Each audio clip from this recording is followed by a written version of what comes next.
არ ვიცი შეამჩნიეთ თუ არა, მაგრამ ფორმულა 1-ში ყველაფერი თავდაყირა დადგა მას შემდეგ, რაც ახალი რეგლამენტი მოგვიახლოვდა. წესები შეიცვალა ისე, როგორც მანქანის ფორმები, გუნდების რაოდენობა, გადრაკებაზეც უფრო მეტი თანხაა გადასახადი. არა, ცუდად არ გამიგოთ, უბრალოდ წინა წლებში დეკემბრის ბოლოს ერთადერთი განსახილველი თემა ის იყო, შარლი ალექსანდრას ხელს როდის თხოვდა. და ის კიდე ფრანკო კოლაპინტოს სეკრეტსანტაზე პლასტელინები რო აჩუქეს და წითელი გადააგდო, ეგო ბოზური კი არა და Ferraris ფერიაო. რომ გვეგონა ესაა და 7 დეკემბერს სეზონი ჩავხურეთ წელს რაღა უნდა მოხდესო და ყველა ახალი წლისთვის მზადება შეუდექით, გამოიცანით ვინ არ დაიწყო საცივის გაკეთება? როგორც აღმოჩნდა Mercedes-მა და Red Bull-მა. ბოლო პერიოდში ფორმულა 1-ის ჩემპიონობისთვის მარტო სწრაფი მანქანა რომ საკმარისი არაა, ამას წესით თქვენც მიხვდებოდით. დღეს გრიდზე საუკეთესო რომ იყო საუკეთესო ინჟინერებთან და პილოტებთან ერთად სუმცირ 1-2 ჩხიბავი, ალქიმიკოსი და უბნის ბირჟავიკიც გჭირდება. უკანასკნელი 2 წლის განმავლობაში ძალაუნებურად ხო გქონდა გააზრებული ის ფაქტი, რომ Mercedes-ი ახალ რეგლამენტს ყველაზე კარგად მოერგებოდა. 8-ზე არა შეიძლება ვერც ვერაფერი ვექრარ, მაგრამ მე ვინმე რომ შევეწინააღმდეგო. ამ ყველაფერს კიდე მეტნაკლებად შევეგუეთ. მერე იყო ტოტოს განცხადება. ჩვენო ისედაც საკმარისზე მეტი კლიენტურა გვყავს და უნდა შევამციროთო ის მივცევთო ძრავებსო.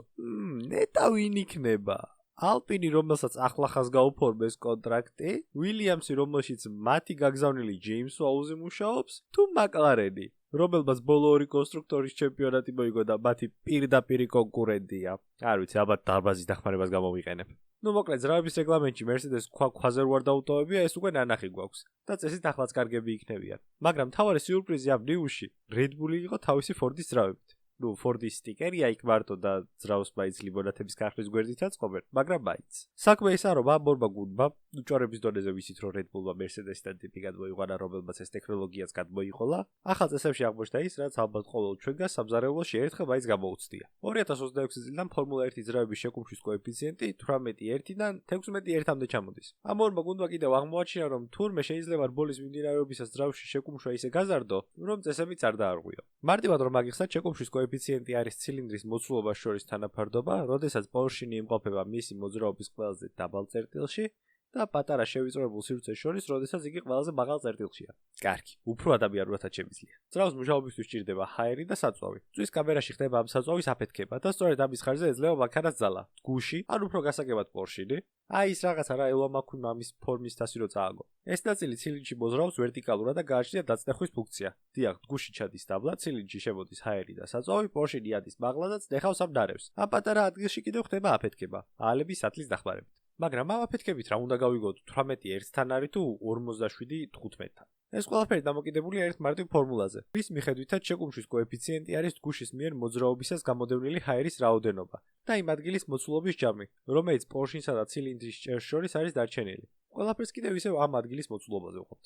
ასე მაგალითად ლევანდელი და შემდეგი წლის ძრავებიც აღშურვილია 1.6 ლიტრიანი 6 ცილინდრიანი ძრავით. იმის გასაგებად თუ რა იცვლება პირველ რიგში გავიგოთ თითოეული ცილინდრის მოცულობა. 1.6 ლიტრიანი ძრავი არის 1600 კუბური სანტიმეტრი. 1600 რომ ცილინდრების რაოდენობაზე გავყავთ, მივიღებთ 266.7 კუბურ სანტიმეტრს. იმის გამო რომ 2025 კუმშვის კოეფიციენტი იყო 18.1-თან, მივიღებთ ასეთ ფორმულას. და თუ განტოლების ამოხსნაც არ დაგვეზარება, გავიგებთ რომ შარშა საწვავისა და ჰაერის აფეთქება ხდებოდა 15.79 კუბურ სანტიმეტრზე. 26-ში კი თუ 18.16 ჩავანაცვლებთ და იგივე ოპერაცია შევასრულებთ 15.79 გაიზრდება 17.78-მდე. 13%-იანი სხვაობა კიდევ ჭორის დონეზე დაახლოებით 15 ცხენის ძალას აძლევს ბოლიც. საქმე კი იმაშია, რომ Mercedes-მა და Red Bull-მა აღმოაჩინეს, რომ მეტალი ტემპერატურის მატებასთან ერთად ფართოვდება. ლოგიკურად ფართოვდება გუშიც და ეს ნაწილიც სიმაღლეში იმატებს. ამ ნაწილის სიმაღლეში მომატება კი ზუსტად ზემოთ ნახსენებთ 13%-ს ავსებს. ანუ გამოდის, რომ იდეალურ პირობებში FIA, როდესაც მანქანას გარაში ამოწევს, ყველაფერი იდეალურადაა. მაგრამ ტრასაზე ისე იცვლება ყველაფერი, როგორც თავადასხმოთ. მოცილმა ხალხმა დათვალა, რომ 15 ცხენის ძალის სხვაობა გუნდებს ალბერტ პარკზე წესზე 3/10-იან სხვაობას აძლევს. მუდმივად ამ ტემპის შენარჩუნება რომ შეძლოს პილოტმა მდევართან 58 წლის მერე დაახლოებით 17 წამზე მეტი იქნება სხვაობა. მაგალითად 17 წამში შეგიძლიათ ადამიანი მოიგითხვათ და უთხრათ რომ კარგად ხართ და არ ინერვიულოს. მოკითხვა თუ უნდა და ახალ წელს მაინც მოგილოცავდა. მაგრამ როგორც აკუმულატორს ისე ყველაფერს ცხოვრებაში პლუსთან ერთად მინუსიც აქვს. და ამ შემთხვევაში არაერთი. წვის კამერაში გაფართოებულმა დეტალმა შეიძლება გამოიწვიოს ადრეული აალება, რამაც შესაძლოა შეაფერხოს აფეთქების პროცესი. ასევე მომატებული კუმშვის დროს იზრდება წნევა. რის ხარჯზეც იზრდება ძრავში ისეთი ნაწილების ცვეთაც, რომელიც ამ პროცესში არიან ჩართულები. ამის გამო რეგლამენტის საწყის ეტაპზე მზად უნდა ვიყოთ Mercedes-ისა და Ford-ის ძრავების მქონე ბოლიდების მექანიკური დაზიანებით გამოთიშებისთვის. უფრო მაინც Red Bull-ზე და Racing Bulls-ზე. უდიდესი პრობლემა იქნება ასევე ტემპის დარეგულირება. გაზრდილი წნევა ძრავში გამოიწვევს ტემპერატურის მატებას. ხოლო თუ გაგრილება ნორმალურად არ ამუშავებს გუნდებმა, დამწვარ ძრავებსაც ოხრად ვიხილავთ. თან გადახურების პრობლემა Mercedes-ას და Red Bull-საც ისტორიულად მოყოლა. პროდუქტიულობას ხელს მაღალ ტემპერატურაზე უფრო უჭირს, ვიდრე ვიდრე დაბალზე. სწორედ ესაა იმის მიზეზი საზაფხულო არდადეგები უფრო დიდხნიანი როა ვიდრე ზამთრის. მაგრამ არაყს საყინულეში რატო ვინახავთ, მაინც ვერ გავიგე. სადაც ამდენივე ფიქრეს ამ პრობლემის მოგვარებას დიდი ალბათობით არავის გაუჭირდება. ერთ-ერთი ვარიანტი წვის კამერის ფორმის შეცვლა, რითაც დეტონაციას, ანუ უკონტროლო საწვავის აფეთქების პრევენცია შეძლებენ გუნდები. მაღალოქტანიანი საწვავის დაეხმარება ამ ყველაფერს. იმის გამო რომ 2026 წლიდან 50-50-ზე იქნება შიგაწვის ძრავისა და ჰიბრიდული სისტემის გადანაწილება, ესეც უდიდესი შვება იქნება Mercedes-ისთვის და Ford-ისთვის. ზედმეტ ძრავის გადატვირთვას ელექტროძრავი დააკომპენსირებს. დაიცავს საზალე მოწყობილობას ზედმეტი გადატვირთვისგან. მაგრამ რას აპირებენ სხვა ძრავის მომწოდებლები? Ferrari, Honda და Audi უკვე აეზუტნენ FIA-ს კარებზე და დაიწყეს წუწუნი მაგათო ძრავები უდიდებათო და ჩვენო რა ვქნათო. FIA-მ კიდე ზუსტად ისე გაისტუმრა ეს ხალხი, როგორც პირველ კურსელებს ახვევინებენ ხოლმე კალკულუსის ლექტორები. ეგ სკოლაში უნდა გესწავლაო. ხოლო თუ იკითხავთ, კი, მაგრამ ამათმა თუ გააკეთეს ისინი რატომ ვერ იზამენო? კი პასუხებთ, რომ რავი ეკნათ.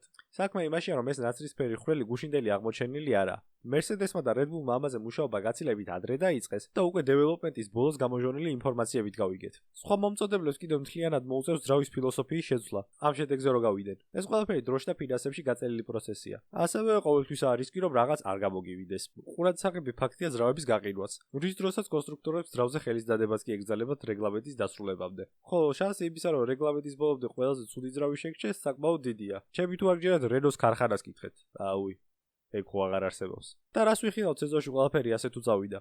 დიდი ალბათობით კვალიფიკაციაში Mercedes-ის და Red Bull-ის ძრავიანი ბოლიდები სწრაფები იქნებიან. რბოლის დროს კიდევ უფრო უსაფრთხო ძრავის რუქებით გააგრძელებენ მოძრაობას. ერთადერთი რისი თქმა შემიძლია, როგორც ყოველი რეგლამენტის დასაწყისში, აქაც იქნება ბევრი რბოლიდან გამოთიშვა, ბევრი გადასწრება და საინტერესო რბოლები. ეს ყველაფერი კიდევ იქამდე სანამ ამ ყველაფერს გუნდები სახლის ჩუსტევით არ მოირგებენ და იმდენ აეროდინამიურ დეტალებს დაუმატებენ მანქანას, სანამ ბოლიდი Madonna Coizis მიერ დაწუნებულ ჭუჭყიან სამზარეულოს არ დაემსგავსება. 2026 წლის ძრავის რეგლამენტი ძალიან გავს ყავის აპარატის დარეგულირებას. დაბალი მოგივა წყალ-წყალა ესპრესო ჩამოგეწურება. ბევრი და გასკდება. შემდეგ წელს ყველა მოუწმენად ველოდებით. იქ შეცვლილი ძრავები, შეცვლილი მანქანები. ეს ყوار შევცვალო რამე.